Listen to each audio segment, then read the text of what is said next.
let there be a firmament in the midst of the waters.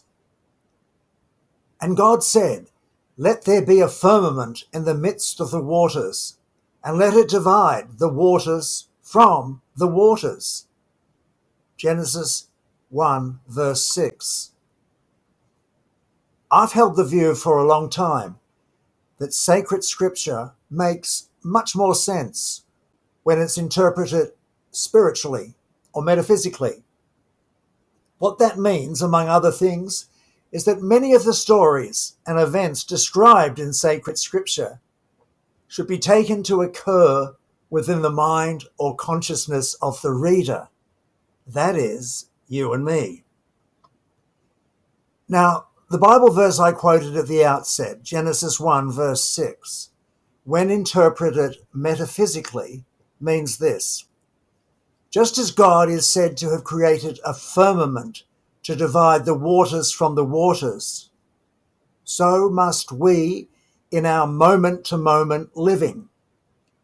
The word water or waters is a very important word in sacred scripture. It refers to spirit, that is, your consciousness or mind. More specifically, the word refers to the creative process of mind dynamics at work in your mind. The word God refers to that I amness that is the very ground of your being, the reality of your life, that is, life in you and as you. More specifically, the word God refers to your own particular understanding or concept of God as a power, not oneself. That last mentioned expression encapsulating the real person that you are, as opposed to all those little I's and me's that parade before your consciousness and demand your attention.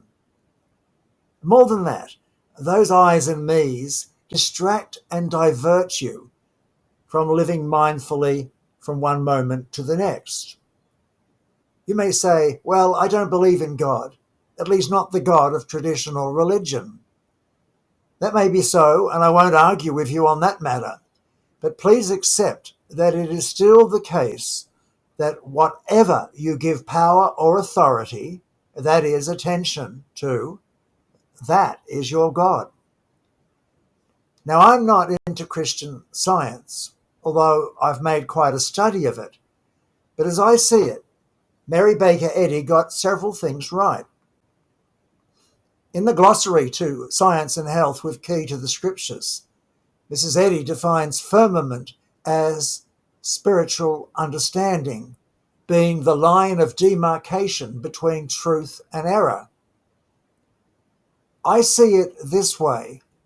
Firmament is the line of demarcation between living mindfully and living mindlessly. Living mindfully is living from and with a choiceless awareness of life as it unfolds from one moment to the next. Living mindlessly is living in bondage to those false selves, those likes, dislikes, cravings, and attachments in our mind and body, which we mistakenly believe are the real person that each of us is. In truth, each one of us is a person among persons. We are not those waxing and waning false selves, those I's and me's that misdirect and mislead us into thinking they are us. A divine science minister of yesteryear, H.B. Jeffrey, wrote in his book, The Principles of Healing, that each of us must be a firmament, which Jeffrey described as a firm mind. Jeffrey advised us to, quote, stand firm with your eye single to one thing only, the presence of God, unquote. Another way of expressing that is this.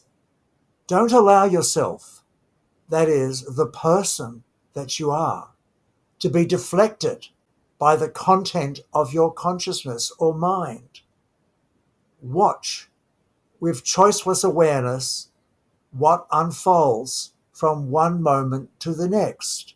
But don't identify with any of the content or mental wallpaper.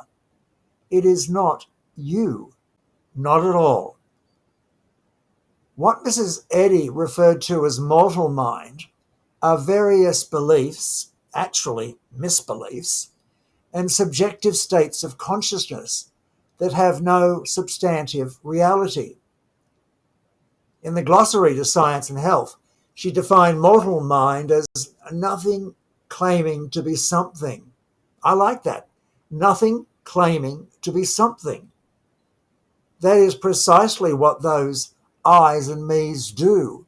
They claim to be something. That something being the person that you are.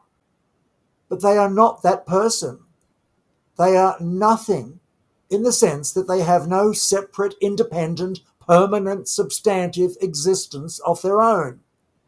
They are mental wallpaper that have no power or authority other than what we give them by our attention and identification. And it is best that we don't do that. Otherwise, we have, in the words of Mrs. Eddy, quote, error creating other error, unquote. And that is a recipe for human failure. You see, what I am talking about is this. We need to rescue ourselves, the person each of us is, from everything that separates us from the fullness of being. We need to shift our focus from a false concept of being to a right one, the latter being nothing less than beingness itself, the one primal cause. At its best, every religion seeks to rescue us from ourselves, in the knowledge that everything, yes, every single thing, is being created, or rather recreated, afresh in each new moment. So, live mindfully. Create and maintain a firmament in your mind, separating error, your false selves, from truth. Life as it unfolds from one moment to the next.